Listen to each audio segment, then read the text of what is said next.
Bienvenue chez The Patronne, le podcast qui démystifie la réussite. Ici, le syndrome de l'imposteur se transforme en courage et la chance se provoque. Je suis Elvire, coach en leadership, je suis ravie de t'avoir parmi nous. N'hésite pas à liker et partager et enjoy. Aujourd'hui sur The Patronne, j'accueille Adeline Pérez. Adeline est connue sur les réseaux sociaux pour son personnage et ses contes Un amour de chef. Elle a rendu le prénom Elvire encore plus glamour et connu, très célèbre, très célèbre. Je suis heureuse de t'accueillir aujourd'hui sur le podcast. Bienvenue Adeline. Merci Elvire. Quand je t'ai contactée la première fois, c'est toi qui m'as dit « Ah, mais avec mon personnage qui s'appelle Elvire », moi, j'avais même pas capté que ce personnage de DRH absolument horrible s'appelait Elvire. Oui, tu retires ça tout de suite. J'adore ce personnage d'Elvire. Bah oui, Elvire, pour une RH, c'est quand même magique. C'est évident. C'est un pote qui m'a donné l'idée. C'est parfait. Tu connaissais le prénom Elvire ou c'est lui qui te l'a soufflé ? Non, c'est lui qui me l'a soufflé. Il m'a dit « Mais attends, ton personnage de RH, il devrait trop s'appeler Elvire. » J'étais « Ah, mais oui !» Et t'as remarqué aussi qu'elle boit un verre de scotch avec des rouleaux de scotch, c'est parce que c'est un verre de scotch. Ouais. Ça je l'avais Okay. vu, je l'avais capté quand tu l'as expliqué pour tous les gens débiles comme moi qui comprenaient pas tes blagues. Non, mais j'ai des amis très proches qui disent « Ah, le verre de scotch, ça y est, je l'ai !» Donc, je ne juge pas. Ok, merci. Moi, je suis contente quand il y a des personnes comme toi qui, font des blagues sur des sujets intéressants et qui nous permettent d'apprendre des choses en plus sur l'intergénérationnel, sur l'environnement de travail, prendre un peu de recul sur le management. Et je suis toujours fan quand, en plus, ces personnes mettent mon prénom en valeur. J'ai essayé de souffler mon prénom, je pense à toutes mes potes qui ont eu des filles. Il n'y a personne qui l'a choisi. Donc, au moins, je suis contente que toi, tu l'aies choisi. Merci beaucoup. Mais avec plaisir. Comment ça t'est venu, cette idée d'un amour de chef ? T'as eu un chef particulièrement adorable ? Non, justement. Et c'était pour... quand je me suis lancée sur les réseaux, je voulais donner des conseils aux jeunes.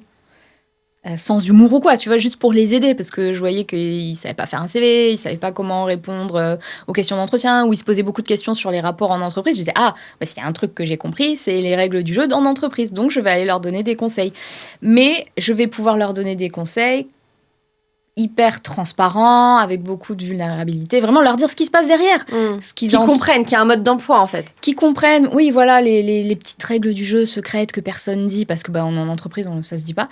Et je disais, je le fais pour eux, je fais avec le cœur. Donc l'amour de chef, l'amour de boss, c'est moi, en fait. C'était ça. Parce que des fois, il y en a qui me disent, donc un amour de chef, alors donc vous êtes dans la restauration, vous faites de la cuisine. Non. C'est le chef en mode patron-patronne. Voilà. C'est pour ça que j'avais pris ce pseudo-là. Et du coup, tu as fait évoluer d'un compte avec des conseils pratico-pratiques pour aider les jeunes à progressivement des mini-sketchs. Et des sketchs de plus en plus avec des personnages filés, qu'on retrouve. Comment ça s'est fait, cette évolution ? T'as démarré en 2020, c'est ça ? Ouais, un truc comme ça. Ouais. L'évolution se fait parce que sur les réseaux sociaux, t'es obligé de constamment te renouveler. Et puis, au plus t'es à l'aise... En fait, quand j'ai commencé, j'étais pas du tout à l'aise. Ouais. Si jamais tu vas voir mes premières vidéos, tu vois que c'est 3 conseils pour... conseil numéro... Et t'es obligé. Je suis maquillée, je suis coiffée, tu vois. Et je suis très rigide. Vraiment, 3 conseils... Et vous, qu'en pensez-vous ? Tu vois ? Et au fur et à mesure, tu te sens de plus en plus à l'aise à force de tourner, parce que moi, j'avais aucune connaissance vidéo ou quoi. Et au plus tu te sens à l'aise, au plus ta personnalité transparaît. Et moi, ma personnalité, c'est faire des blagues. Donc, au plus j'ai été à l'aise avec ça, au plus j'ai pu continuer à faire évoluer le compte. Et là, je rajoute les sujets qui m'intéressent. Moi, l'intergénérationnel m'intéresse énormément. Je suis très, très fascinée par la génération Z, donc je veux tout savoir sur eux. Et forcément, ça se voit dans mes vidéos. Qu'est-ce qui te fascine tant avec la génération Z ? Leur audace. Je ne suis pas quelqu'un d'audacieux. Je ne me définis pas comme ça. Bon, apparemment, je le suis un petit peu quand même. Visiblement, tu te forces bien quand même. Mais j'admire leur audace, leur façon de dire je suis pas d'accord, ou leur façon de poser des limites, parce que moi, c'est quelque chose de très difficile pour moi, de m'imposer, de mettre des limites, de dire non, de tout ça, c'est des trucs, je travaille encore dessus. M'exprimer, prendre la parole, eux, ils ont pas trop de soucis. Si le PDG va dire un truc en réunion, il est possible que t'aies le stagiaire qui lève la main pour dire par contre je suis pas d'accord. Genre, comment et nous, on nous a pas regardé, on n'a pas le droit de lever la main. Mais qui es-tu, qui oses-tu pour adresser la parole au chef et tout, et ils ont aucun problème avec ça, et puis ils ont raison en fait. Ouais. C'est bien. Donc je suis très fascinée par cette génération qui change tellement de choses. Là, je revois et je mettrai des extraits dans... Bien sûr, tu as beaucoup de personnages et tu te renouvelles, mais il y a pour moi ces 4 personnages centraux. Ouais. Bon, il y a le chat aussi, évidemment, le boss chat absolument... très toxique. Très toxique. Hallucinant pour un chat. Mais sinon, donc, tu as le personnage Jen, qui est la génération Z. Oui. Donc là, c'est la meuf la plus cool. Elle se laisse jamais déstabiliser. Elle met ses limites, comme tu disais. Ouais. Qu'est-ce qu'elle a d'autre comme trait de caractère fort? Oui, elle se laisse pas faire. Quand elle a fini, elle part. Parce que c'est écrit sur son contrat, elle va pas rester plus tard. Elle va pas avoir peur de contredire l'autorité. Ouais, c'est de la génération Z, quoi. Elle va aller coacher la milléniale pour lui dire tu peux pas te laisser... Tu peux pas te laisser faire, on peut pas te parler comme ça, rebelle-toi. Ouais, c'est ça, c'est la jeune qui coach la quadra, en fait. Ouais, c'est plutôt, je dirais peut-être la jeune milléniale, puisque les millénials, au bout d'un moment, ils voient ce qui se passe et ils se rebellent et tout ça. Mais ouais, je pense que la Gen Z a un bon effet sur la milléniale et sur la génération X aussi.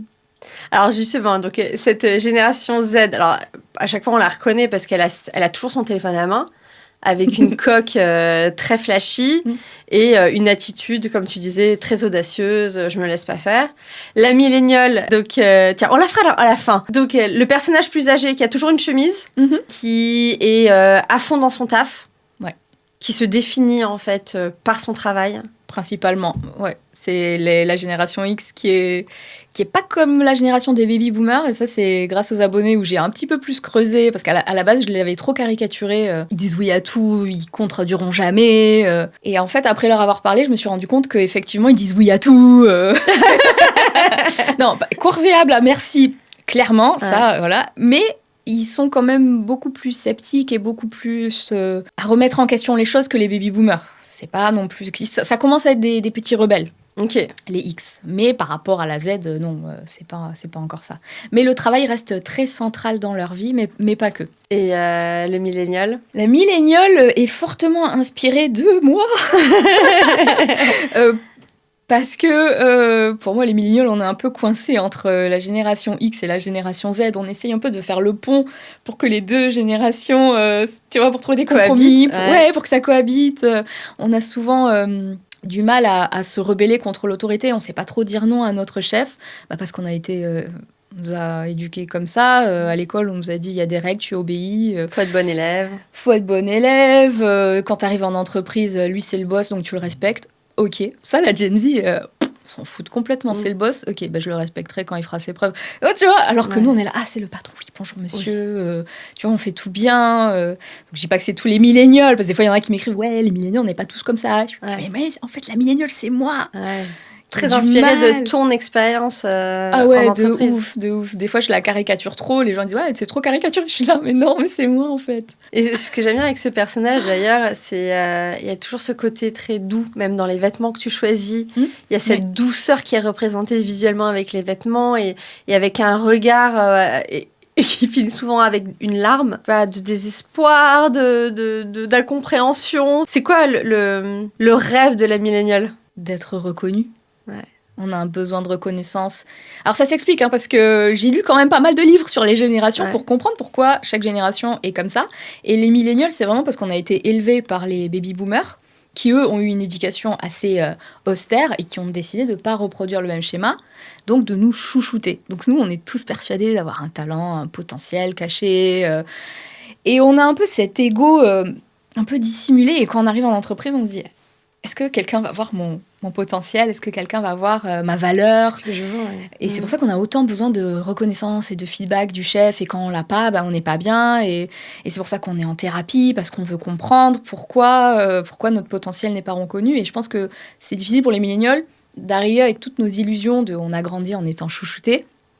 l'école nous a dit, surtout les écoles de commerce, vous êtes l'élite de la France, vous allez sortir de l'école, vous aurez un travail tout de suite et tout. Et quand tu arrives dans la réalité du marché du travail... Qu'on galère. Moi, je sors d'école, je me retrouve au chômage. Je fais, hé, pourquoi ? Excusez-moi, j'ai une question parce que c'est pas ce que vous m'avez dit. Quand j'ai fait le chèque. Oui, j'ai eu un stage. Je peux refaire un autre stage ? Ouais, vas-y, fais 10 stages. Ok. Et après le stage, je fais quoi ? Des CDD. Ok. Excusez-moi, je comprends pas le. Ouais. Donc, on a un peu ce retour à la réalité qui fait mal et c'est ça qui est touchant dans les millennials, c'est qu'on s'attendait à plein de choses et nos illusions, on avait des trucs et puis c'est pas forcément le cas. Donc, c'est très intéressant, je trouve, ce que tu dis sur et moi je le vois même dans les accompagnements de coaching que je fais, ce besoin de reconnaissance qui génère tellement de frustration, notamment auprès de femmes qui sont intelligentes, qui travaillent très très dur et qui ne comprennent pas ou c'est que ça fonctionne pas, quoi. C'est comme s'il y a il manque quelque chose dans le mode d'emploi. Parce que toi, tes personnages, ils sont quand même féminins. À part le Gen Z, peut-être, il est... Le X, c'est censé être un homme. Ouais, avec sa chemise. Ouais, j'ai essayé de varier un peu les genres, mais c'est très féminin. J'ai une audience aussi à 60% de femmes aussi. Ouais, donc... Elles se retrouvent dans mes persos. En tout cas, ce que je trouve fascinant avec ton contenu, c'est que, en tout cas, moi, je le ressens, que tu as des messages qui sont très travaillés. C'est pas juste de la caricature pour faire de la caricature des différentes générations.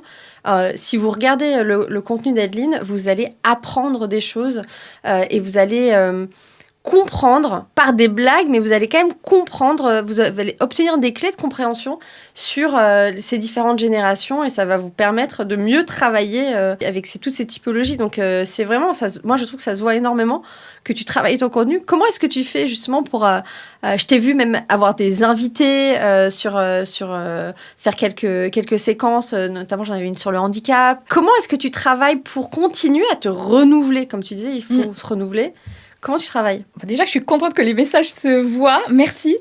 Oui, c'est du travail parce que je veux pas juste raconter les choses de mon point de vue. C'est une personne.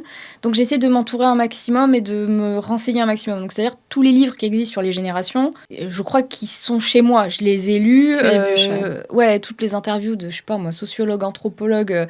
J'ai besoin de me nourrir de ça pour travailler mes personnages. Et aussi, la source numéro 1 de matière, c'est les abonnés qui sont hyper ouverts à la communication, qui vont me raconter leur façon de voir les choses. Et c'est comme ça que je me suis dit, tiens, je devrais faire des groupes de génération, genre des groupes WhatsApp ou des groupes sur Insta, un groupe de Gen Z, un groupe de Millennials, un groupe de X. Et après, quand j'ai des questions ou quand j'ai besoin de faire valider un script, je peux leur demander, genre, les Gen Z, vous voyez dire ça ? Et puis après, les Gen Z, ils sont exceptionnels. Genre, je pose une question, au bout de 5 minutes, j'ai 300 messages. Mais je les adore. Bon, je me fais roaster H24. Mais c'est exceptionnel parce que des fois, je suis en train d'écrire, j'envoie un truc, j'écris, je fais c'est bon, j'ai ma réponse.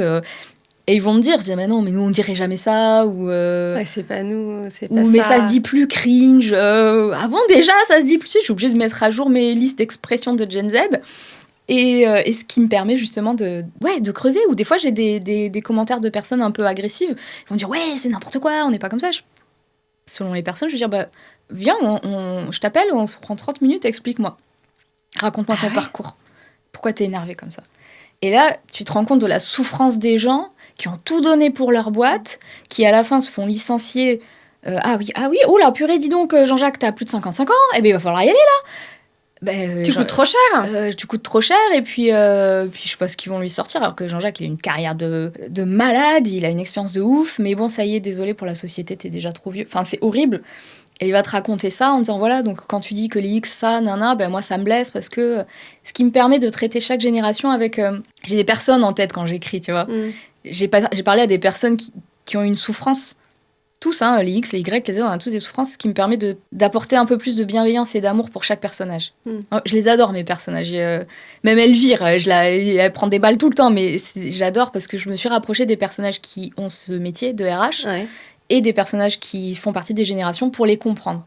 Parce que Pour moi, le pire, ce serait de faire de l'humour qui blesse les gens. Je trouve le monde, il est trop violent. Je peux pas rajouter de la violence. Mais je veux faire quand même passer mes messages ouais. avec beaucoup d'amour pour chaque génération. En fait, je rigole parce que je pense à une des dernières vidéos que j'ai vues qui m'a fait beaucoup, beaucoup rire. C'était sur des blagues complètement déplacées par rapport à un séminaire où il y avait un séminaire qui était organisé et tu as 2 personnages qui sont des gros beaufs. Il y a tout qui est pris en charge, sauf l'alcool et les putes. Les bips. Et que pourquoi je raconte la chute, mais je repense à ce moment où Elvire, la RH, s'offusque en disant mais non, mais c'est inacceptable, vous pouvez pas dire ça, bien sûr que c'est open bar. et j'étais trop fière de base. Franchement. En fait, de base, c'est des abonnés qui me racontent leurs histoires. Ouais. Ils se lâchent sur les réseaux. Franchement, les entreprises vous enquêtent anonymes pour savoir ce qui se passe. Non, demandez-moi. Je te jure. Moi, j'ai le sans filtre. Et donc, j'ai des abonnés qui me racontent ça. Plusieurs histoires de tu vois, et je dis mais il faut que j'en fasse une vidéo, mais c'est dur quand même, tu te fais traiter de pute, tu vois, genre lol, personne t'écoute, la RH là, oh ça va, t'es pas morte, hein, c'est bon, tu vois, genre tout le monde banalise. C'est une blague. Et la fille, elle a grave mal pris, s'est fait insulter, tu vois, c'est une souffrance, et je me dis bon, ces personnes qui me racontent leurs histoires, moi j'ai besoin d'un peu de temps pour digérer, tu vois, éponge émotionnelle. T'as capté ? Et donc j'ai besoin de prendre du temps, et au bout de 24 heures, tu sais, je me lève comme ça, je fais oh purée, j'ai la chute, c'est qu'elle va voir la RH, et la RH elle bloque pas du tout sur le bon détail, et ça c'est une des techniques humoristiques de fausses pistes où tu crois qu'elle va, eh ben non, et là j'étais c'est bon, je peux tourner la vidéo, j'ai ma chute, c'est génial. Ah non, mais elle est géniale cette vidéo, elle est vraiment géniale, et c'est vrai que dans beaucoup de cas avec tes vidéos, même si c'est caricaturé, il y a une base de vrai, quoi. Enfin, moi, je vois bien comment ce genre d'histoire peut se passer et je trouve ça génial. Un amour de chef, tu cartonnes sur tous les réseaux. T'as un réseau de préférence ou qui t'a le mieux accueilli? Où est-ce que t'es le plus forte? Ça dépend. J'ai commencé sur TikTok, super accueil sur TikTok, franchement. Parce que tu voulais parler aux jeunes en même temps. Voilà, donc c'est pour ça que j'ai commencé sur TikTok. Là, croissance tout de suite avec une super communauté. Moi, j'avais peur de me prendre des haters. Je me disais, je suis pas équipée pour me prendre des haters. Trop adorable, les jeunes, genre, vas-y, donne-nous tes conseils, c'est trop bien. Ok, Instagram, j'ai galéré, puis au bout d'un moment, je sais pas pourquoi, ploup, ça a démarré, je fais ok, cool. LinkedIn, je voulais pas y aller.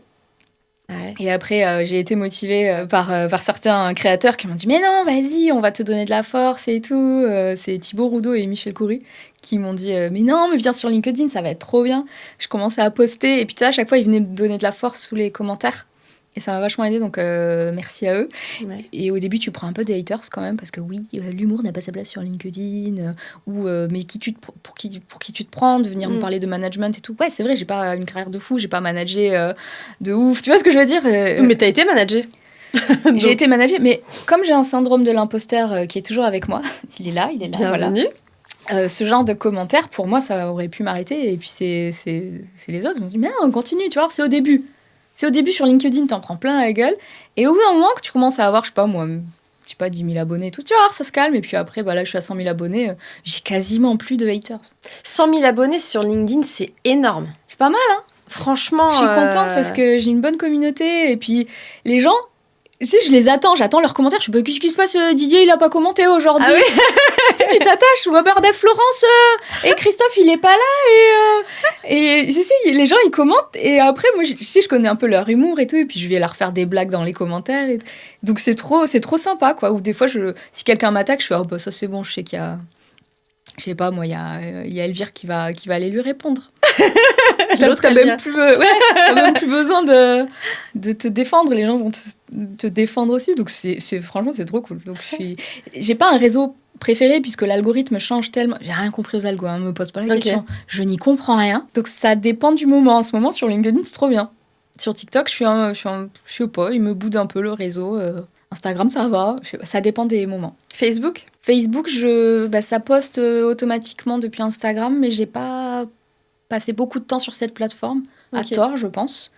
Mais tu peux pas tout faire, tu vois. YouTube aussi, je suis toute petite. Je suis quand même toute seule à tout gérer. Bah, j'ai pas d'équipe. Voilà, c'est moi toute seule, donc je fais ce que je peux, quoi. Je sais plus si je te l'avais raconté, mais une fois, j'ai commenté une de tes vidéos. Et du coup, il y a une de tes abonnées qui m'a écrit, mais genre un DM comme ça, pensant te parler, en fait. il faudrait que je l'ai réorienté vers toi, tu vois. Mais c'était très drôle parce que j'ai vraiment eu tout un message et qui commence à me raconter son parcours, son expérience. Et j'étais en mode, je crois que vous voulez envoyer ce message à Adeline, qui est l'humoriste derrière ces personnages. Moi, je suis juste une autre Elvire. C'est ouf. Ouais, J'adore. c'était trop drôle. Mais tu vois, les gens se confient. Mais ouais, vraiment. Parce qu'après, derrière, je respecte beaucoup l'anonymat. Je vais changer les prénoms, je vais changer les détails, je vais changer un max de trucs pour pas qu'ils soient dans la sauce, quoi. Je vais les protéger, ils me font confiance. Bah oui. C'est important, la confiance. Tu leur fais du bien. Moi aussi, hein. Parce que, pourquoi je fais ça ? Parce que besoin de reconnaissance de la milléniale. Hey, j'existe. Hey, je fais des vidéos, vous avez liké et tout. C'est de l'ego. Oui, parce que toi, tu me disais, t'es hyper timide à la base. Mais ça, c'est un truc que je travaille depuis des années, hein. Le stand-up m'a aidé aussi, monter sur scène. T'as ça, fait avant le stand-up ou après ? Ou en même temps ? Pendant, Pendant. ce qui m'a aussi aidé à... Donc, j'ai progressé sur les vidéos, à force d'en faire. Au bout d'un moment, tu t'améliores. Et entre-temps, il y a eu le stand-up que j'ai commencé et qui m'a aidé aussi à... Ouais, j'ai fait du théâtre, j'ai fait de l'impro, j'ai pris des cours d'interprétation tout ça pour mes personnages, en fait. Moi, j'ai toujours mes personnages en tête. Comment je peux être plus juste dans l'acting ? Parce que des fois, tu surjoues, tu vois. Après, c'est un peu trop clownesque. Quoi, je me dis, comment je peux être... je vais prendre des cours de théâtre. Ou comment je peux avoir plus d'idées ? Je vais prendre des cours d'impro. Ou comment je peux continuer à me développer ? Je suis tout le temps en formation. Formation humoristique, formation d'humour, formation d'écriture avec d'autres auteurs. Là, en ce moment, je suis en formation avec des auteurs à Los Angeles. No way. Bah oui, comme ça, dis on donc. fait des petites writers' rooms, des salles d'écrit. Oui. On écrit ensemble Voilà. et on rebondit sur les vannes les uns des autres. J'adore. Génial. Mais ça, c'est Et comment tu effervescent. penses à aller faire une formation à Los Angeles sur de l'humour ? Enfin, il y a un filon ? C'est quoi ? T'as quelqu'un qui t'a dit Je lis beaucoup. Ouais. Donc, je lis les livres. Ensuite, je me renseigne sur la personne qui a écrit le livre. Ouais. Et souvent, il y a... ils font des petites formations, des fois. Et là, j'avais lu un livre de je sais plus qui faisait une formation. Et puis, je fais la formation ou la masterclass du gars qui parle de son collègue qui fait aussi une autre formation. Et moi, j'adore les formations.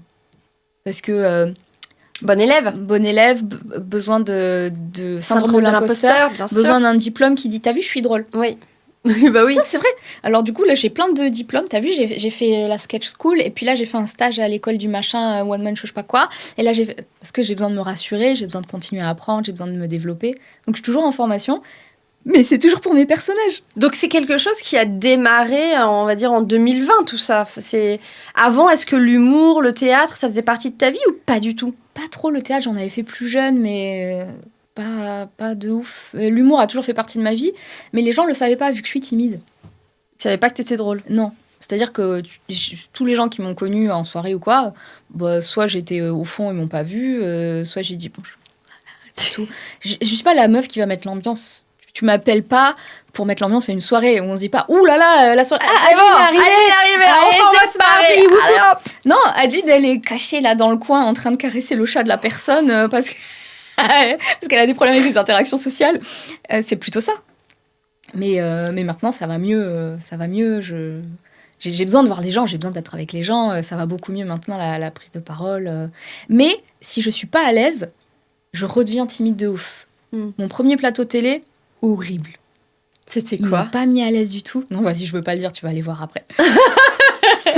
En plus, j'avais eu un coach par... tu sais, les gens qui te coachent pour parler à la télé. Là, t'as un coach média, je sais pas quoi. Ouais. Mais horrible, la pauvre. Je me disais, elle va être tellement déçue quand elle va voir ma performance. Non, je me suis pris une honte. Tu vois, je suis rouge et tout. Mes phrases, elles veulent rien dire. J'ai voulu faire une vanne. Horrible. Genre, tais-toi. Et c'était, nul. Vraiment nul. Enfin, non, c'est bien, tu l'as fait. Oui, je suis fière de toi. Tout. Mais non, vraiment, c'était pas ça. Donc, la timidité, il faut que je sois à l'aise pour arriver à être moi-même. Ouais. Si je suis pas à l'aise, tu vois une personne et tu dis, waouh, qu'est-ce qui se passe ? C'est pas Adeline, ça. Alors, c'est rigolo parce que moi, c'est très intéressant de comprendre quelle est notre réaction quand on n'est pas à l'aise. D'être très au clair sur tel mécanisme, c'est quand tu n'es pas à l'aise. Moi, j'ai identifié que quand j'étais pas à l'aise, je parlais énormément. Et j'étais un peu en mode surexcitée. Et du coup, maintenant, je m'attrape, tu vois, et je me dis, bon, là, je vais arrêter de parler parce que je suis un peu nerveuse. Ou, tu vois, j'essaye de le dire de manière officielle pour me refaire redescendre. Mais t'as raison, mais c'est comme ça qu'on... Le pouvoir de l'honnêteté, de la vulnérabilité, il est exceptionnel. Ouais. Et ça, sur scène, en stand-up, je sais pas si tu veux faire du stand-up, c'est magique d'avoir ce pouvoir, de dire les choses. Ouais. Là, je suis pas bien. Parce que tout le monde va se mettre à ta place. Ouais. C'est rare les gens qui sont confiants pour de vrai, qui sont hyper à l'aise. C'est rare. La plupart, on est là, oh mon Dieu, je sais pas parler en public, je suis pas bien. C'est nous la majorité en fait. Oui, et puis c'est vrai que les personnes qui sont très, très, très, très à l'aise, t'as moins d'atomes crochus. C'est justement cette vulnérabilité qui fait que les personnes vont se mettre à ta place, vont se sentir connectées. Donc, un jour le stand-up, mais c'est pas encore au programme. J'ai pas encore eu les cojones de le faire. Mais c'est dans ma liste. Je vais revenir sur une de tes grandes sources d'inspiration. Parce que j'entends, tu bosses énormément, syndrome de l'imposteur, définition de la compétence, qui fait que tu vas toujours chercher à être plus crédible grâce à un autre diplôme, une nouvelle formation. Et en même temps, ce petit trésor que tu as en toi, il est lié au fait que tu as été en entreprise pendant une quinzaine d'années. Ouais. Tu as évolué dans le monde du marketing, dans l'univers du sport, de fashion. Raconte-nous, s'il te plaît, ton parcours pro. Avant Un amour de chef, c'était quoi la vie d'Adeline ? Je crois que j'ai jamais su ce que je voulais faire. Donc, j'ai toujours pris la voie la plus générale. Ok. Tu vas faire ES, parce que tu sais pas ce que... On dit toujours ES ? Non. Non, mais je comprends. C'est quoi la nouvelle... Je sais pas, je crois que ça existe C'est ta plus. littéraire, scientifique, et que ça a changé. Ils ont changé. Ok, bon, j'ai pris le truc le plus Tu sais global. que là, on parle comme nos parents parlaient du bac. Oui, chaque génération appelle pas le... Ça y est, hein, cette terminologie, je sais plus ce que c'est. Donc toi, t'étais ES, éco. Donc j'étais le plus général. Après. Ensuite, j'ai une prof... J'ai dit, bon, je vais faire un BTS commerce, parce que le conseiller d'orientation a dit, faire un BTS commerce, parce que c'est comme ça que tu vas trouver un taf. Ok. T'as grandi où ? À Béziers. D'accord. D'ailleurs, avant, j'avais l'accent, et je l'ai perdu, mais sur certains mots, tu peux Ça tellement revient. que ça revient un petit peu. Et le conseiller d'orientation, il m'a dit, écoute, faut que tu fasses un BTS commerce, parce que si tu veux bosser chez Darty, ça embauche à ce moment. Ouais. Moi, je dis, bon, d'accord. Et j'en ai parlé à ma prof au lycée, qui m'a dit, elle a regardé mes notes, elle a fait, tu veux pas continuer un petit peu, parce que prépa, ça peut être sympa, après tu pourrais faire une école de commerce. Par sympa, redéfinition sympa. Mais elle m'a vachement aidée en me disant ça, parce que moi je me suis dit, ok, c'est vrai que j'étais bonne élève, donc autant continuer, vu que je sais toujours pas ce que je veux faire. Ouais. Comme ça me retarde le moment d'entrer sur le marché du travail. Donc j'ai fait prépa, et ensuite tu fais école de commerce, et tu dis, c'est large, école de commerce. Tu après, peux tout faire. Tu peux tout faire. Donc moi je suis sortie de l'école de commerce, et je fais toujours pas ce que je voulais faire, tu vois ce que je veux dire. J'ai postponé comment on dit, j'ai décalé ma décision. Je décale encore aujourd'hui. Mais c'était bien qu'elle m'ait dit ça, parce que du coup, j'ai continué mes études. Elle m'a vachement inspirée, cette prof. Et voilà. Et après, je me suis dit, en école de commerce, après, tu fais quoi ? Tu fais un stage. Ouais. Après, tu es en stage. Et c'est quoi ton but ? C'est d'avoir un CDI. Après, tu es en CDI. Et c'est quoi ton but ? C'est d'avoir une promotion. Tu vois, je me suis jamais posé la question de ce que je voulais faire ou qui j'étais. Pour moi, j'étais quelqu'un qui travaillait bien à l'école et qui était un très bon exécutant en entreprise. Pas quelqu'un qui va embêter, je suis pas quelqu'un qui va think outside the box. Moi, tu vois, on m'a appris les règles et je vais bien les suivre et je vais tout bien faire. Super bonne élève. Donc, mon ambition, c'était d'être manager. Voilà, point. Ok. Et comment tu rentres dans le secteur du sporting apparel ? Au départ, j'ai commencé dans le luxe, Oui. milieu qui n'était absolument pas fait pour moi. T'as commencé Clairement chez pas. qui ? J'ai fait plusieurs maisons. Ok. J'ai fait plusieurs maisons en France et en Suisse. Ok. Et puis à un moment, je me suis dit, mais c'est pas pour moi du tout. Donc là, je suis partie dans le sport, où je cherchais un profil fashion. Je dis, ouais, parce que moi, le sport, j'y connais pas grand-chose, même si j'aime bien en faire, tu vois, mais j'ai pas une culture sport de ouf. Donc ça a matché, et là, je suis partie en Allemagne chez Puma, et c'était génial. J'ai adoré. Et là, du coup, j'ai encore moins pensé au reste, dans le sens de ma vie perso. Tu sais, j'étais là, boulot, parce que c'est trop bien de bosser pour des boîtes comme ça. Toutes les marques de sport, c'est des super boîtes. Enfin, moi, j'ai eu une expérience exceptionnelle. Et tu voyages, t'apprends plein de choses. T'es sur des projets assez cool, glamour. Mais oui, attends, tu gères des collections, les chaussures avec la collection Rihanna, je sais pas quoi. Vas-y, laisse tomber, c'était trop bien. Donc, en fait, je me posais jamais la question de qui je suis en dehors de mon taf. Ok. Je me suis posé cette question. Et c'est un peu porté et guidé par... Toujours. l'envie d'avancer, de monter les échelons dans, voilà, c'est ça. dans Mario Bros. Je sais pas où je vais, mais j'avance. Mm. Je vais faire une prépa, je sais pas où je vais, j'avance. Je vais faire une école de commerce, je sais pas où je vais, j'avance. Je fais un stage, bon, ok. Je vais partir en voyage à l'étranger. Je sais pas où je vais, mais je vais apprendre des nouveaux trucs, quoi. Donc apprendre, avancer. Mais tu sais, je suis un bateau qui tourne, je sais pas trop comment, en rond, quoi. J'ai rarement une stratégie bien Tu suis claire. le vent, en fait. Alors que la meuf a fait 14 ans de marketing. J'ai pas trop de stratégie. En fait, t'as fait le marketing ou fait ou pas? Mais Très grande capacité à parler de toi de manière positive.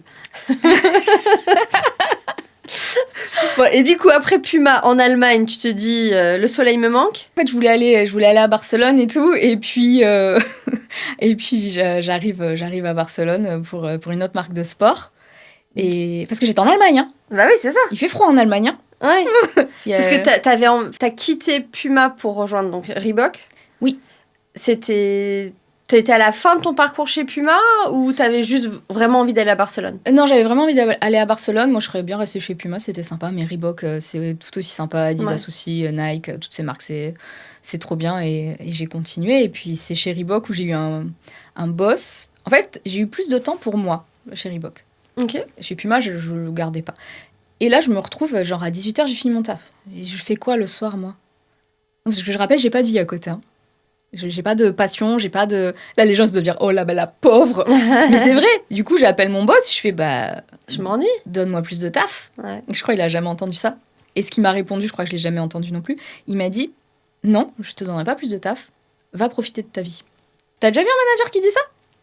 Ouais. Non. André, il s'appelle. Ok. Et donc là, je me dis, bon, bah, il a raison, faut que je profite de ma vie. Donc, je me forme pour une reconversion.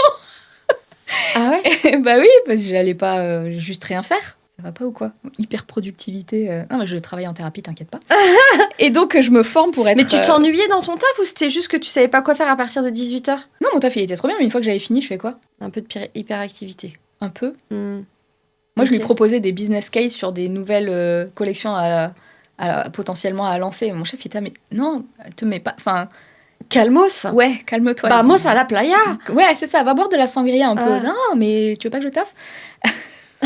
Je sais pas comment j'ai pas fait un burn-out, je te jure. Et donc, je me suis formée sur un autre truc, et puis à la fin, je me suis retrouvée avec 3 métiers en même temps. Allô, Dr Young. Wow. Et jusqu'au jour où ce job idéal... Et jusqu'au jour où je me fais virer. Bon, pour licenciement économique, mais quand même, tu peux pas me virer. Moi, je suis beaucoup trop rentable pour une boîte. Genre, je bosse tout le temps, j'avais des chiffres, des super résultats. Vraiment, pour moi, j'étais intouchable. Mais au bout d'un moment, bah, licenciement économique, on ferme des filiales, il se passe des trucs. Voilà, bye bye. Après, c'était fait proprement et tout, mais mon ego, il l'a grave mal pris, hein. Et en plus, je faisais des vidéos sur les réseaux pour parler de l'entreprise. Là, je me dis, bah super, je me suis virée. Tu veux que j'aille dire quoi à aux jeunes? Allez, bosser en entreprise, c'est trop. En plus, j'avais les boules, tu vois, j'avais la rage, je me suis virée. Et donc là, gros syndrome de l'imposteur. Je me dis, bah, faut que j'arrête les réseaux. J'ai aucune légitimité à parler d'entreprise. Je me suis fait virer. Fin du jeu. J'ai plus de boulot, donc je suis nulle, donc je n'ai pas le droit d'exister. Avant de creuser ce point, Oui. Licenciement, tu dis économique, est-ce que pendant cette expérience, tu subis un manager toxique ou un environnement toxique? Enfin, tu vois, est-ce que c'est juste une histoire qui se termine parce que pour des raisons très qui te dépassent? Est-ce que quand même pendant cette expérience, il y a des choses que tu remarques, alors qui te sont peut-être arrivées personnellement ou que tu vois avec d'autres personnes, ou pas trop? Au moment du licenciement? Ouais, au moment du licenciement. Non, pas trop, ça se passait assez bien. C'est juste qu'il me faisait miroiter une promotion que j'ai jamais eue. Ok. C'est juste le truc où tu sais, non, on va la donner ta promotion et tout. Non. En fait, ça se passe pas C'est comme juste ça. le truc, mais de la toxicité très forte, comme j'ai pu voir dans d'autres industries. Non, j'ai pas trop vu. Après, c'était pas forcément de la toxicité. Des fois, c'était un manager très exigeant. C'est pas qu'il est toxique. Il est très exigeant et c'est pas pareil. Donc, toxique, on l'utilise. C'est quoi un manager toxique? Pour moi, c'est vraiment quelqu'un qui te cause du mal. Soit parce qu'il le veut, soit parce qu'il le veut pas. Et quand il le veut, il a vraiment cette intention de nuire et de te rabaisser, de t'humilier. En fait, il y a une échelle de la toxicité que je vais créer pour moi. Et ceux qui sont vraiment très toxiques, clairement, eux, leur ego fait que c'est les personnes que tu ne contredis pas. Et tu vois que quand ils sont là, tout le monde, plus personne parle. Il y a une loi du silence qui s'installe. Là, tu sens que tais-toi, sinon tu vas perdre ton taf. Voilà, c'est de la toxicité. Et après, t'en as, ils sont toxiques, ils n'ont pas vraiment voulu. C'est juste qu'il y a tellement de pression sur les gens, sur les managers, qu'il y a un moment, c'est dur de faire barrage, tampon entre la pression. Tu vois, ils essayent, hein, mais des fois, t'es humain et tu vas parler un peu froidement à quelqu'un et la personne va dire waouh, il m'a grave mal parlé, il est toxique et tout. Bon, il faut faire un petit peu la part des choses. Il y a des gens à qui tu peux parler et qui vont prendre conscience de ce problème et changer. Et ça, c'est pas des gens toxiques. La vraie personne toxique, tu vas aller lui parler, va dire mais t'es qu'une merde en fait. Si t'as pas les épaules, barre-toi quoi. Non, pas barre-toi, je te vire. Non, je te vire pas parce qu'il y a des indemnités. Barre-toi. C'est ça la vraie personne. Je vais tout faire pour que t'aies envie de te barrer. Mais au moment du licenciement, non, moi ça se passe bien, donc j'ai pas envie de partir. Et donc là, grosse remise en question. Bah oui. Quand ton taf c'est ta vie, c'est ton statut, bah là du coup t'es plus personne. Et là c'est la panique. C'est le doute, c'est le qu'est-ce que je vais faire, qu'est-ce que je vaux, tu remets tout en question parce que déjà t'étais sur un système assez bancal qui n'était pas sain, c'était pas du tout équilibré. Ta vie perso et ta vie pro, tu dois quand même avoir une certaine harmonie, un équilibre un peu plus. Et là je l'avais pas. Donc quand il y a un truc qui s'effondre, si tes autres piliers sont pas assez forts, c'est compliqué pour ta santé mentale. Donc là ouais, moi ça a été une période assez difficile. Entre-temps, il me rappelle, le boss me rappelle en disant alors au fait, cette promotion, on va te la donner. Par contre, il faut que tu déménages aux States. Et il me dit ça une semaine après m'avoir licenciée. Moi, ça fait une semaine que je pleure et que je mange du Nutella, tu vois, genre, what? Et là, je me dis, il se fout de ma gueule. Quelle surprise! Ouais. Tu peux partir aux États-Unis, le pays le plus stable pour les employés.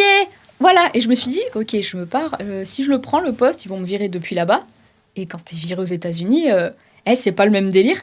Et là, et puis rupture de confiance, tu vois, j'étais non, mais en fait, non. J'ai plus envie là. Ouais, non, je change pas toute ma vie. Je boude. Donc j'ai boudé. Donc t'as boudé. J'ai boudé, ouais. À la plage à Barcelone.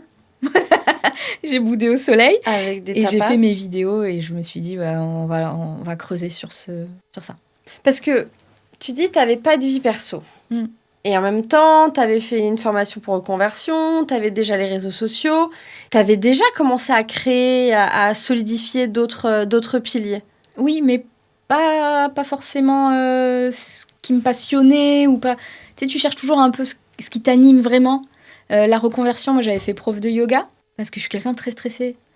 Et c'était toujours dans l'idée de je vais pouvoir transmettre aux gens des techniques anti-stress parce qu'ils sont trop stressés en entreprise. Donc si je deviens prof de yoga, je vais apprendre un max de techniques pour déstresser les gens. Et je vais devenir quelqu'un d'hyper zen. Alors j'y croyais, mais non.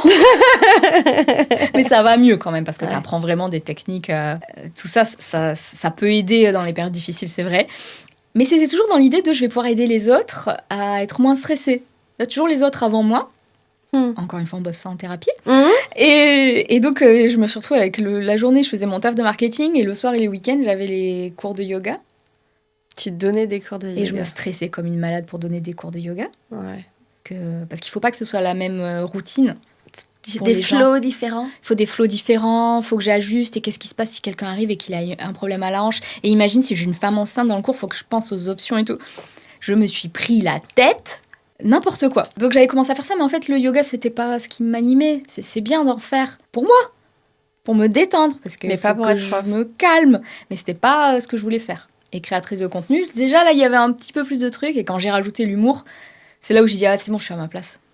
Et quand je suis montée sur scène, il y a un truc qui s'est passé. Et j'ai dit, waouh, le shoot de dopamine, je sais pas ce que...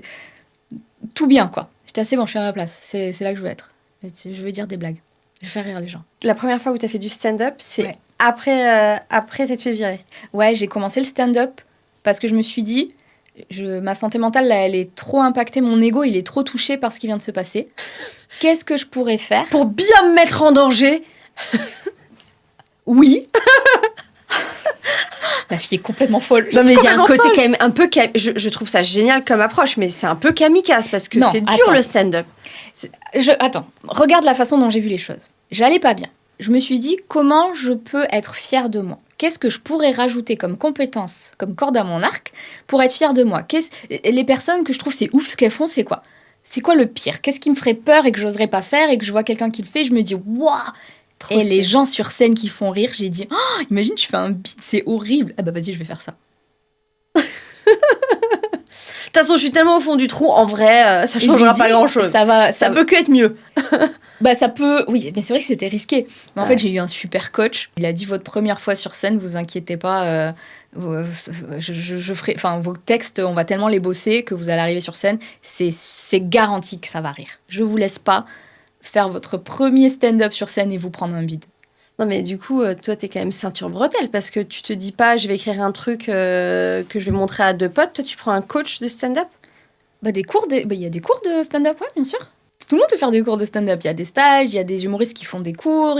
T'apprends à écrire de l'humour, que tu veuilles faire de la scène, ou juste que tu veuilles, je sais pas moi, que tes présentations PowerPoint, elles sont un petit peu plus funky, et que les gens regardent pas leur mail quand tu parles sur scène. Juste ça. Fais un stage d'humour, et tu captes l'attention des gens. Alors vas-y, moi je veux savoir, t'as été où? Je veux les adresses. Où est-ce que t'as fait ce stage J'ai fait à Barcelone. J'ai fait En espagnol, du coup? Non, bah, en français, on est beaucoup. On est beaucoup de français en Espagne. Et du coup, il y a des stages de stand-up en français à Barcelone. Yes. Incroyable. Après, j'ai fait un petit stage à Paris. Et après, c'est de la formation continue. Et en ce moment-là, c'est avec les States. C'est avec les States. Mais c'est plus difficile de faire de l'humour quand c'est pas dans ta langue maternelle. Mais j'apprends plein de choses grâce à eux. Donc mais c'est super comme formation parce qu'en plus, eux, ils ont cette culture des punchlines qui est incroyable. Ouais. Moi, j'ai lu 2-3 livres sur le stand-up. À chaque fois, c'est des... tu vois, il y a un intérêt. Oui, j'ai un vrai intérêt. J'ai un vrai intérêt pour ça, mais j'ai pas encore eu la cojones. Je te dis, je l'ai... C'est vrai que tu parles à un coach. Je me demande s'il y a un coach ici. On en reparlera. Du coup, tu te lances dans le stand-up, tu te dis, ah, ok, mes vidéos, je vois que je peux faire rire, et là, tu te dis, de toute façon, c'est là où je me sens bien, c'est là où je reprends confiance en moi, et donc tu te mets à fond sur le projet de l'humour sur les réseaux sociaux. Parce que ça me fait du bien. Et pour moi, l'humour, c'est déjà un mécanisme de défense face à la vie. En fait, tu peux rire de toutes les tragédies qui t'arrivent. Tu les digères. Alors tu dis, il faut une thérapie et il te faut une psy quand même. Tu digères ce qui t'arrive et après, tu fais des vannes sur scène. Et c'est, en tout cas, pour moi, c'est une façon de rire au lieu de pleurer, quoi. Oui, et aussi, je trouve, de reprendre les rênes de l'histoire. Ouais. Parce que tu te positionnes plus en victime. Le fait d'arriver à le dire avec ce recul et cet humour, tu laisses plus la tragédie te définir, mais c'est ta capacité à le transformer en une force. Ouais, c'est ça. Pour moi, l'humour, ça te sauve des tragédies qui t'arrivent dans ta vie. Et on a besoin de ça. Parce que t'es humoriste, tu fais des blagues, c'est drôle et tout, mais en fait, tu sais, je veux pas que les gens sachent ce qui se passe dans ma vie et comme je t'ai dit, elle m'a pas épargnée. Mais le fait d'avoir l'humour, ça me tient. Parce que le moment où je vais écrire, le moment où je vais tourner, j'oublie tout ce qui se passe et ça va bien, tu vois. L'humour, moi, ça me tient. Je pense que c'est mes vidéos qui me sauvent, vraiment. Et je sais que je vais faire rire les gens. Et je me dis, ça me permet d'oublier un petit peu mes problèmes. Et je me dis, il y a peut-être des gens qui vont moins bien que moi. Et je les ai fait sourire ou rire pendant 5 minutes. Et ça, c'est ma plus belle... Vraiment, ça me fait beaucoup de bien. Donc, ouais, l'humour, c'est... En tout cas, pour moi, c'est salvateur. C'est un de tes super pouvoirs, en fait. Malgré tout le bazar et les déconvenus et la tristesse que chacun peut vivre, d'ailleurs. On ne sait pas ce qui se passe dans la vie des gens, en fait. C'est pour ça qu'il faut de la bienveillance, parce que tu ne sais pas ce que les gens traversent. Même les managers toxiques, hein, il y en a, ils ont peut-être ils sont méchants pour une raison, tu vois, je ne veux pas les excuser, mais en fait, même les gens qui ont l'air... Moi, tu sais pas ce qui se passe dans ma vie. Tu dis, ah putain, elle est cool, elle rigole tout le temps et tout. Et en fait, il se passe des trucs, c'est pas possible, quoi. Et c'est pour ça que je prône vraiment plus de bienveillance les uns envers les autres. On sait pas ce que l'autre traverse en face. Non. On évoquait le spectacle de Philippe Indeler tout à l'heure, qui a écrit un spectacle magnifique sur tous les déboires de sa vie, notamment sur son divorce. C'est vrai qu'il faut une sacrée force pour... réussir à parler de ces événements dramatiques et arriver à le tourner en dérision. Ouais. Et en même temps, j'imagine que c'est ce qui aide aussi à digérer, à accélérer le processus de guérison, parce que y a des vraies douleurs derrière. C'est une thérapie, hein. Le stand-up, c'était une thérapie. En fait, le stand-up, ça m'a aidé parce que à chaque fois qu'il t'arrive une merde, tu te dis pas genre « Oh, encore arrivé une merde ». Enfin, si, tu vas te dire ça, mais... Et dis-toi que c'est de la matière à stand-up. Parce que si sur scène, il t'arrive rien, t'as rien à raconter, genre ouais, ce matin j'ai pris mon café et au lieu de prendre un vrai café, j'ai pris un décaféiné. Oh non, mais c'est horrible. Oh là là. Et tandis que si t'as un vrai truc et que tu arrives à le tourner avec humour, les gens vont rire. Et c'est quelque chose que ce que tu racontes sur scène, c'est drôle, tu le racontes dans une séance de thérapie. C'est pas drôle du tout, tu vois, genre... Mais sur scène, sous la lumière, et c'est embelli par les vannes, bah là, ça prend une dimension complètement différente. Il faut juste se donner le temps de digérer je pense l'émotion. Faut pas aller sur scène non plus quand t'as un trauma tout frais, que t'as pas digéré toi-même. Enfin, faut se protéger, En tout cas, c'est mon approche. D'abord digérer les choses, et après, vas-y, autoroute, fais-toi plaisir. J'ai envie de t'aider à... Merci pour ce moment, et je veux être bienveillante aussi avec toi, et pas te tirer vers là. Mais dans l'émotion. Je trouve que c'est beau la vulnérabilité. Ouais. J'ai aucun problème avec les émotions. Tu vois, je te raconte pas exactement ce qui se passe dans ma vie. Mais des fois, ça va pas. Des fois, ça va pas. Et c'est beau la vulnérabilité, il faut pas la cacher. Après, je suis une hypersensible, tu vois. Donc les émotions, il faut que j'apprenne à les gérer. Et ça fait partie de la gestion des émotions. Des fois, je suis triste, des fois, je pleure. Parce que la vie, je trouve, elle est dure quand même. Donc c'est beau la vulnérabilité. C'est magnifique c'est magnifique, je trouve que c'est ce qui, encore une fois, aide les personnes à se connecter entre elles. Et moi, je milite énormément pour que la vulnérabilité trouve sa place en entreprise. Bon courage. Ouais. Je repense à tes personnages, du coup, la milléniale qui souvent pleure, qui en tout cas pleure presque de dépit parce qu'elle n'a pas réussi à exprimer d'ailleurs ce qu'elle voulait ou à mettre une limite. Ou à se faire respecter.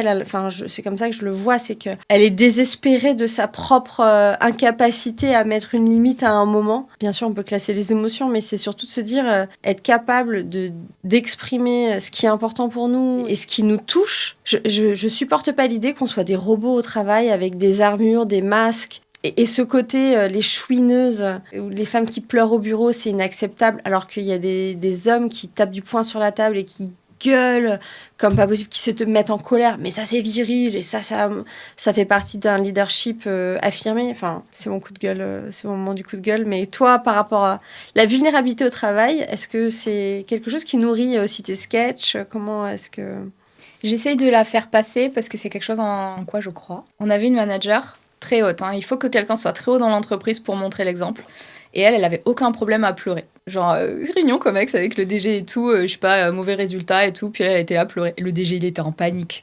Parce que c'était la directrice, machin, tu vois. Elle était en panique, tu voyais qu'il savait pas quoi faire. Et elle était là en train de pleurer. Elle fait, c'est juste une émotion qui sort.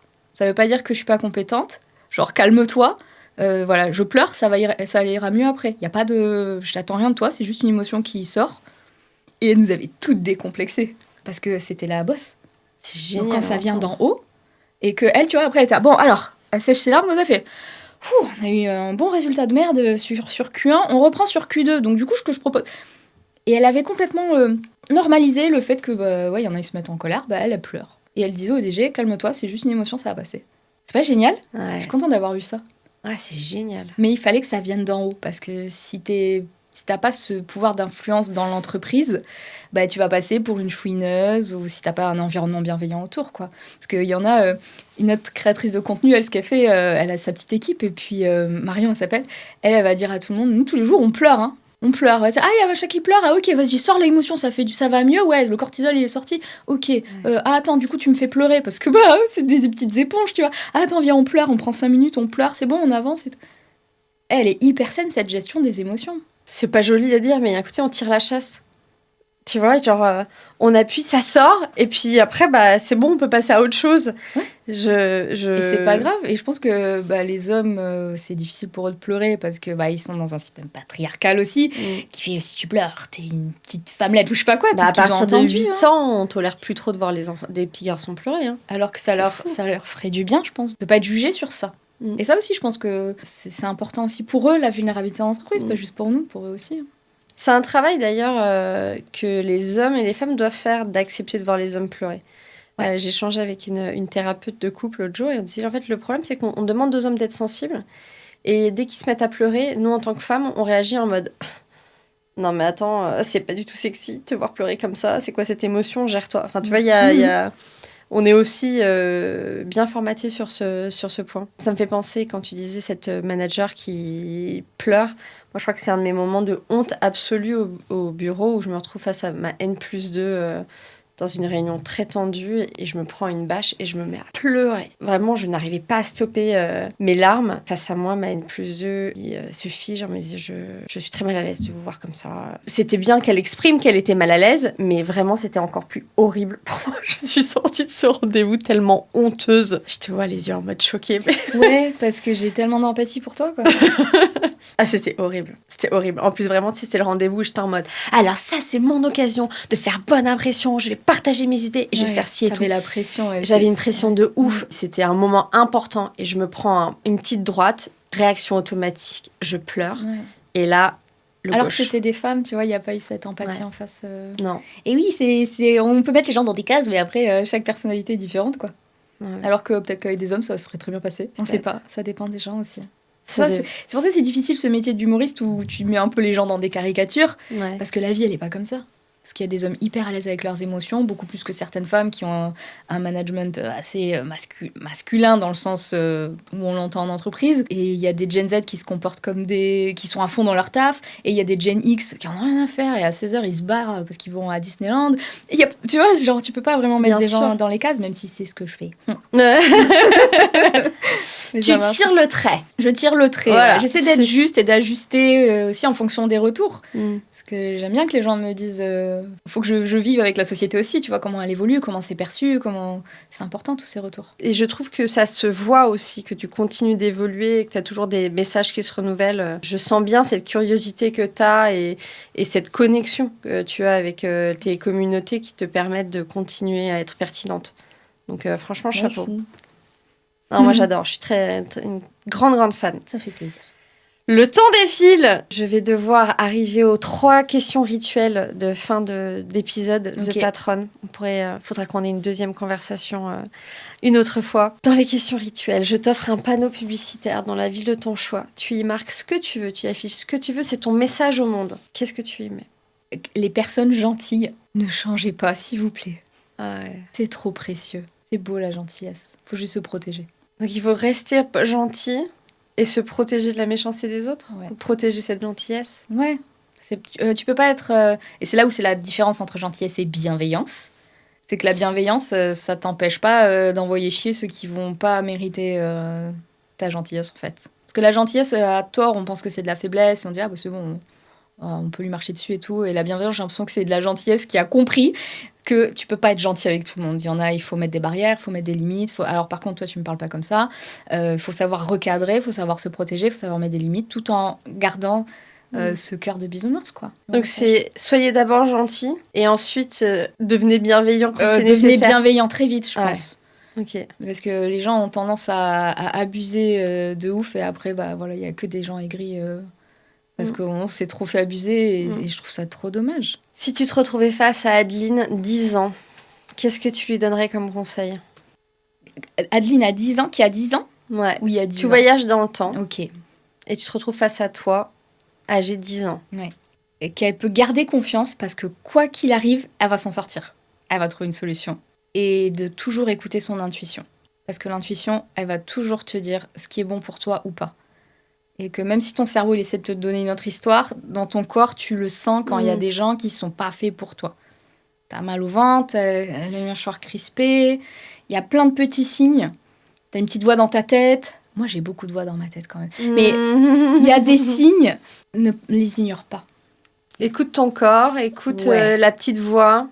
L'intuition, elle sait. Et je lui dirais que c'est beau d'être sensible, qu'elle n'a pas besoin d'avoir honte de ça et que quoi qu'il arrive, elle va trouver une solution.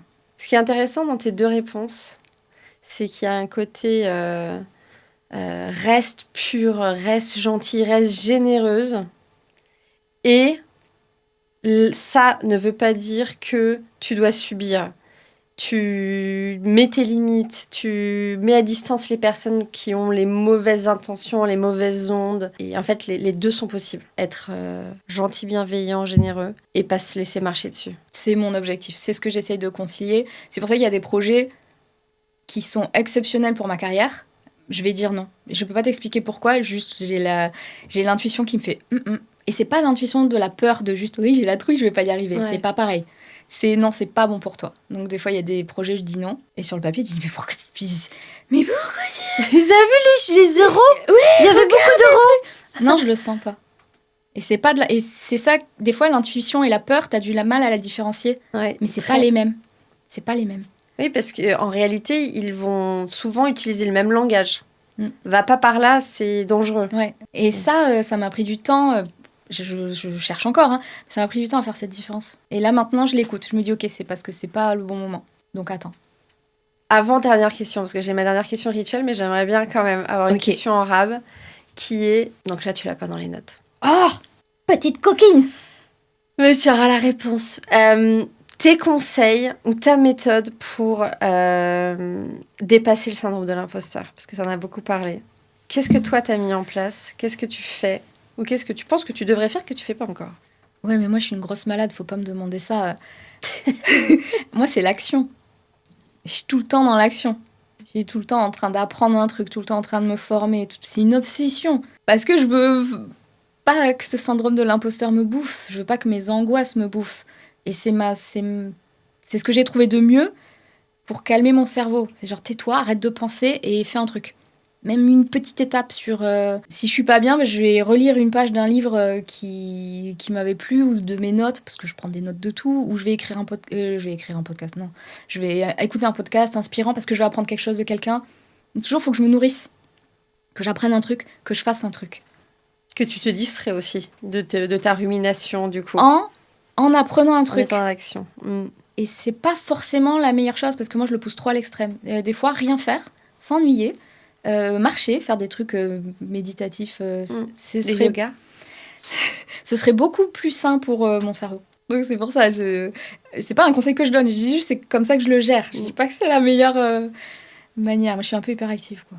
Ok, j'ai un épisode qui est sorti, je le conseille du coup, si vous ne l'avez pas encore écouté. On a l'interview du docteur Valérie Yang, qui est la fondatrice de l'Institut du syndrome de l'imposteur, qui donne sa méthode, qui parle justement de cette relation à la compétence, le fait d'arriver à savoir que tu sais assez. C'est vrai que ce mécanisme d'aller chercher plus d'infos, de chercher plus de validation, de connaissances, c'est un cercle vicieux parce que personne ne peut tout savoir. Mais en même temps, en tant que coach, je te dirais qu'une des meilleures méthodes pour arrêter la rumination et le fait d'être perdu dans des pensées qui tournent en rond, c'est l'action. Il y a du vrai dans le fait de faire des petits pas, c'est très important. Parce que je vois que je m'épuise aussi. Et des fois, le cerveau, il peut plus. Non. Je lui donne trop de trucs. Des fois, même moi, je suis dans un brouillard. Je fais, non, faut que je continue à apprendre. Bah non, ça sert à rien. Ton cerveau, il enregistre plus rien. Là, calme-toi, va marcher, va faire un truc, détends-toi.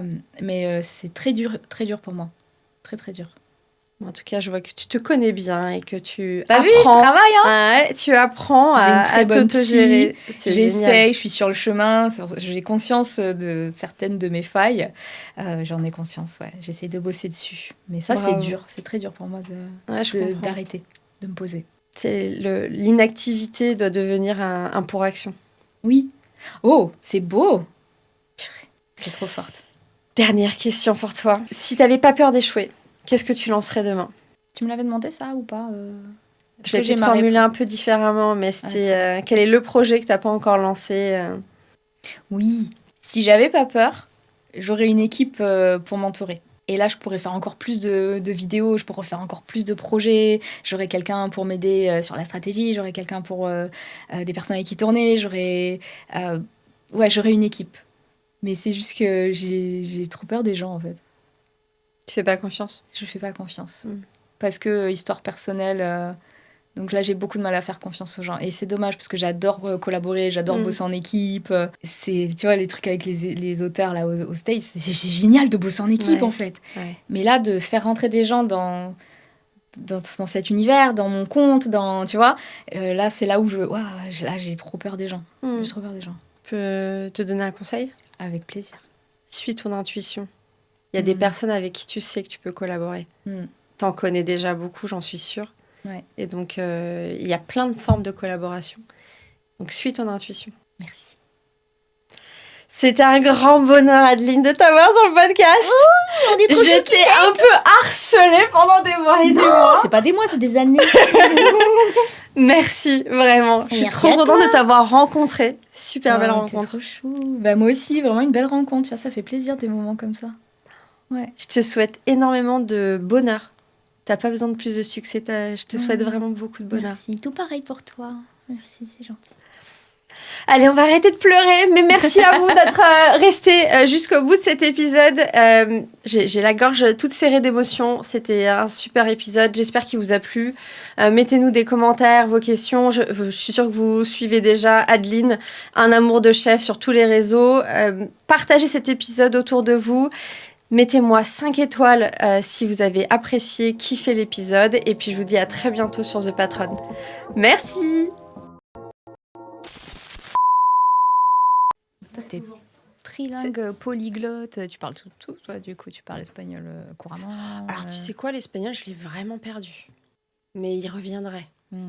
Tu vois, je sais qu'il reviendrait. Okay. Toi, le catalan, t'en as pas besoin de tant que ça pour vivre là-bas. De mes copines qui parlent catalan, bah, tu t'intègres peut-être un chouïa plus. Mais non, ils parlaient tous castillan. Donc, ouais, c'est ça. Ouais. Moi, je l'apprendrai pas. Merci. Non, mais c'est vrai que c'est une belle langue, hein, mais bon, ça complique un peu parce que c'est...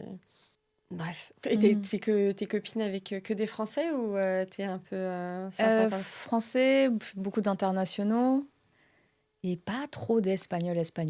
Ou les Espagnols qui ont été tellement à l'étranger qu'ils se considèrent même plus comme des Espagnols. Mais ouais, ça m'étonne pas.